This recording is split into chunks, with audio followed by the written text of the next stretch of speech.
पहली गवाही है सिस्टर पूजा दी और ਉਹਦੇ ਨਾਲ ही मैं सिस्टर नीलम ਨੂੰ बुलावांगी और सिस्टर डिंपल ਨੂੰ। सिस्टर पूजा अपने बेटे जॉयल ਨੂੰ ਲੈ ਕੇ ਅੱਗੇ ਆ ਜਾਣ। सिस्टर नीलम, रोशनी, शिफा, जोसेफ, सिस्टर डिंपल, आशीष ਨੂੰ ਲੈ ਕੇ ਅੱਗੇ ਆ ਜਾਣ।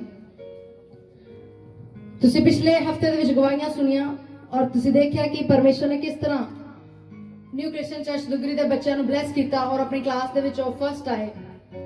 और ये बच्चे जिहड़े तुसीं देख रहे हो ये सारे भी अपनी क्लास के विच फर्स्ट आए हैं और वड्डी गवाही दे नाल आए हैं। ये परमेश्वर का धन्यवाद करते हैं।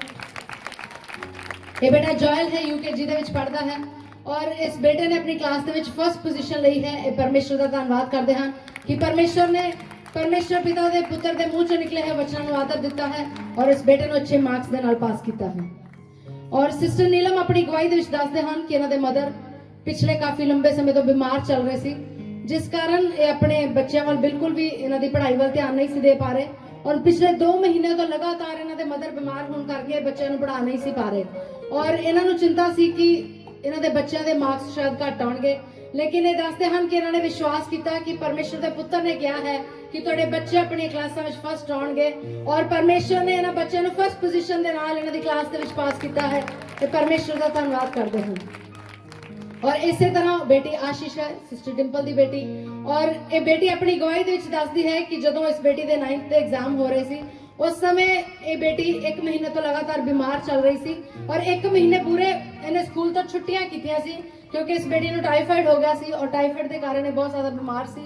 और ये बेटी दसदी है कि जदों इस बेटी दे एग्जाम होए, एग्जाम तो बाद इन्हां नूं लगदा सी शायद एक क्लास दे विच टॉप नहीं कर पाएगी सी क्योंकि ये बेटी पहला क्लास विच टॉपर सी। और ये बेटी दसदी है कि इस बार भी इसने क्लास विच टॉप किया है और अपनी क्लास विच फर्स्ट पोजीशन दे उत्ते है। ये परमेश्वर का धन्यवाद करते हैं कि परमेश्वर ने इन्हूं अच्छे नंबरां दे नाल पास किया है। सब जन असीं हत्थां नूं उठावांगे और परमेश्वर का धन्यवाद करांगे इन्हां गवाहियां दे लई। अगली गवाही सिस्टर दर्शना दी है। ये सिस्टर दर्शना हन संतोखपुरा तो आए हैं और ये सिस्टर अपनी गवाही दे विच दसदे हन कि इन्हां दे पिता जी दे पित्ते दे विच पत्थरी सी और ये सिस्टर दसदे हन कि वो बहुत ज्यादा उस दर्द तो परेशान सी, पत्थरी दी दर्द तो बहुत ज्यादा दुखी सी और इन्हां ने डिसीजन लिया कि इन्हां दे फादर दा ऑपरेशन करवाउणगे और ऑपरेशन दे नाल पत्थरी उन्हां दे शरीर विचों कट दित्ती जाएगी। और ये सिस्टर दसदे हन कि इन्हां दे परिवार वाले सारे विश्वास करते सी कि ऑपरेशन करवाना है, लेकिन इस भैन का विश्वास सी कि जिस तरह मैं चर्च विच गवाहियां नूं सुणदी हां परमेश्वर बिना ऑपरेशन तो मेरे पिता दी पत्थरी नूं बाहर कढ सकदा है।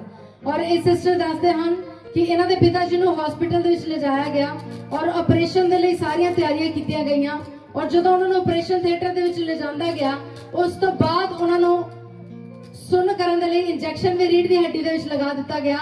लेकिन उसी समय डॉक्टर्स ने इन्हां दे पिता जी दा ऑपरेशन करन तो मना कर दिता। उन्होंने कहा कि इन्हां दी बॉडी कमजोर है, असीं इन्हां दा ऑपरेशन नहीं कर सकते हाँ। और इस सिस्टर दसदे हन कि इन्हां ने उस तो पहला चर्च विच फोन कीता सी और पास्टर जी ने यही शब्द इन्हां दे जीवन विच बोले सी कि परमेश्वर तुहाडे पिता जी दे जीवन दे विचों सारे ऑपरेशंस नूं कैंसल कर दिंदा है। और ये अपनी गवाही दे नाल आए हन कि उन्हां दा कोई भी ऑपरेशन नहीं होया, हुण वो बिल्कुल ठीक है। उन्होंने दोबारा स्कैनिंग कराई, उन्होंने पित्ते विच कोई भी पत्थरी नहीं है। ये परमेश्वर का धन्यवाद करते हैं कि परमेश्वर ने इन्हां दे पिता जी नूं बिना ऑपरेशन तो पत्थरी तो आजाद किया है। सब जन असीं हत्थां नूं उठावांगे और परमेश्वर का धन्यवाद करांगे इस गवाही दे लई। और इस भैन दी एक होर गवाही है। ये सिस्टर दसदे हन कि पिछले संडे ये सिस्टर चर्च दे विच सी और इन्हां दे शरीर दे विच बहुत ज्यादा दर्द सी और ये सिस्टर दसदे हन इन्हां नूं बुखार भी सी और पिछले हफ्ते जदों पास्टर ने पुलपिट पर चंगाई नूं रिलीज किया ये सिस्टर दसदे हन कि इत्थे बैठे बैठे ये बिल्कुल ठीक हो गए। परमेश्वर ने उन्होंने बुखार तो दर्द तो छुटकारा दिता। ये परमेश्वर का धन्यवाद करते हैं। आओ असीं सब जन खुदा दे लई अपने हत्थां नूं उठाइए और तालियां दे नाल परमेश्वर पिता का धन्यवाद करिए। अगली गवाही सिस्टर पल्लवी दी है। ये सिस्टर पल्लवी हन लम्मा पिंड तो आए हन और सिस्टर अपनी गवाही दे विच दसदे हन कि ये सिस्टर किसी जगह के उत्ते जॉब करते सी और उस जगह के उत्तों किसी स्कूल में जॉब करते सी हेल्पर दी और उस जगह के उत्ते 4000 रुपीज़ सैलरी के उत्ते लगे हुए सी। लेकिन पिछले 1 महीने तो ये सिस्टर जॉब तो बाहर सीगे, इन्हां दे कोल कोई जॉब नहीं सी। इन्होंने उस पुरानी जॉब नूं छड्ड दित्ता सी क्योंकि उस जगह के उत्ते बहुत हार्ड ड्यूटी सी ਔਰ ਜਿਹੜੇ ਇਹਨਾਂ ਦੇ ਓਨਰ ਸੀ ਉਹ ਇਹਨਾਂ ਦੇ ਨਾਲ ਬਹੁਤ ਗਲਤ ਤਰੀਕੇ ਦੇ ਨਾਲ ਬੋਲਦੇ ਸੀ, ਗਲਤ ਲੈਂਗੁਏਜ ਯੂਜ਼ ਕਰਦੇ ਸੀ, ਲੇਕਿਨ ਇਹ ਮਸੀਹ ਵਿੱਚ ਹੁੰਦਿਆਂ ਹੋਇਆ ਉਹਨਾਂ ਦੇ ਜਿਹੜੇ ਬਿਹੇਵੀਅਰ ਨੂੰ ਉਹ ਬੀਅਰ ਨਹੀਂ ਕਰ ਪਾਏ। ਇਹਨਾਂ ਨੇ ਉਸ ਜੌਬ ਨੂੰ ਛੱਡ ਦਿੱਤਾ। ਔਰ ਇਹ ਸਿਸਟਰ ਦੱਸਦੇ ਹਨ ਕਿ ਪਿਛਲੇ ਹਫਤੇ ਦੇ ਵਿੱਚ ਪਾਸਟਰ ਜੀ ਇਹਨਾਂ ਦੇ ਘਰ ਵਿਜ਼ਿਟ ਕਰਨ ਦੇ ਲਈ ਗਏ, ਔਰ ਜਦੋਂ ਪਾਸਟਰ ਜੀ ਇਹਨਾਂ ਦੇ ਕੋਲ ਬੈਠੇ ਸੀ, ਇਹਨਾਂ ਨੇ ਦੱਸਿਆ ਕਿ ਇਹ ਪਿਛਲੇ 1 ਮਹੀਨੇ ਤੋਂ ਬਿਨਾਂ ਜੌਬ ਤੋਂ ਹਨ ਔਰ ਇਹਨਾਂ ਨੂੰ ਜੌਬ ਦੀ ਜ਼ਰੂਰਤ ਹੈ। ਇਹ ਸਿਸਟਰ ਦੱਸਦੇ ਹਨ ਕਿ ਪਾਸਟਰ ਜੀ ਨੇ ਇਹਨਾਂ ਲਈ ਪ੍ਰਾਰਥਨਾ ਕੀਤੀ ਔਰ ਵੈਰੀ ਨੈਕਸਟ ਡੇ ਜਿਸ ਦਿਨ ਪਾਸਟਰ ਜੀ ਨੇ ਇਹਨਾਂ ਦੇ ਘਰ ਵਿਜ਼ਿਟ ਕੀਤਾ, ਉਸ ਤੋਂ ਅਗਲੇ ਦਿਨ ਹੀ ਇਸ ਸਿਸਟਰ ਨੂੰ ਇੱਕ ਹੋਰ ਸਕੂਲ ਦੇ ਵਿੱਚ ਜੌਬ ਮਿਲ ਗਈ ਔਰ ਉੱਥੇ ਇਹਨਾਂ ਦੀ ਸੈਲਰੀ 10,000 ਲੱਗੀ ਹੈ, 10,000 ਰੁਪਏ ਲੱਗੀ ਹੈ।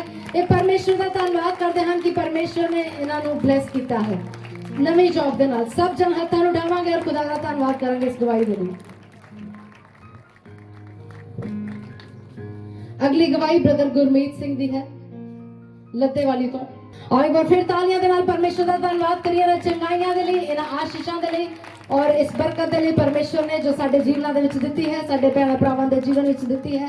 मैं तुहानूं पहलां भी दस्सिया परमेश्वर दा वचन कहंदा जदों असीं अपने भैणां भरावां नूं आनंदित देख के, खुश देख के, उन्हां दे जीवन दीयां गवाहियां दे विच उन्हां दे नाल आनंद मनाउंदे हां तां परमेश्वर साडे जीवन नूं आनंद दे नाल भरदा है। ये ब्रदर गुरमीत सिंह हन, लद्देवाली तो आए हन और ये ब्रदर अपनी गवाही दे विच दसदे हन कि पिछले कुछ महीने पहला ये ब्रदर बहुत ज्यादा बीमार सी और बीमारी के कारण लगातार इस ब्रदर का शरीर कमजोरी वाल जा रहा सी।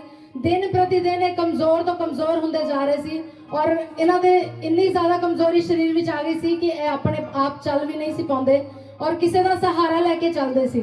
और ये ब्रदर दसते हैं कि अपने आप ये नहा भी नहीं सकते सी, कोई भी काम अपने आप नहीं सी कर सकते।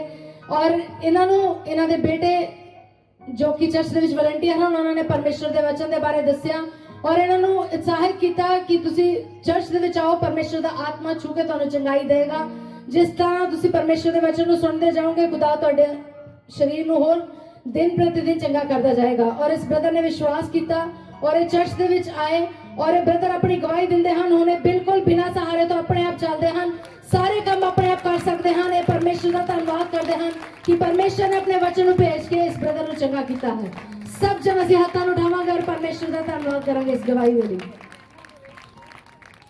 इन्हां दी गवाही तो पहला इन्हां दा बेटा मेरे कोल आया और उन्होंने दस्सिया कि जरूर इस गवाही दे विच इस गल नूं दस्सिओ कि साडे पिता जी जदों असीं चर्च दे विच आउंदे सी तां साडा विरोध करदे हुंदे सीगे। वो कहंदे सी तुसीं पता नहीं अपने धर्म नूं छड्ड के कित्थे चले गए हो और पता नहीं तुसीं किहो जी शिक्षा लैंदे हो। और इन्हां दे बेटे ने दस्सिया कि हुण ये आप अपने मुंह नाल गवाही दिंदे हन कि मेरे बच्चे बिल्कुल सही जगह ते हैं और उन्होंने बहुत अच्छी शिक्षा सिखाई जाती है। और इस ब्रदर ने प्रभु का अंगीकार किया है और बपतिस्मा लेना चाहते हैं। ये परमेश्वर का धन्यवाद करते हैं कि परमेश्वर इन्होंने जीवन को बदलिया है।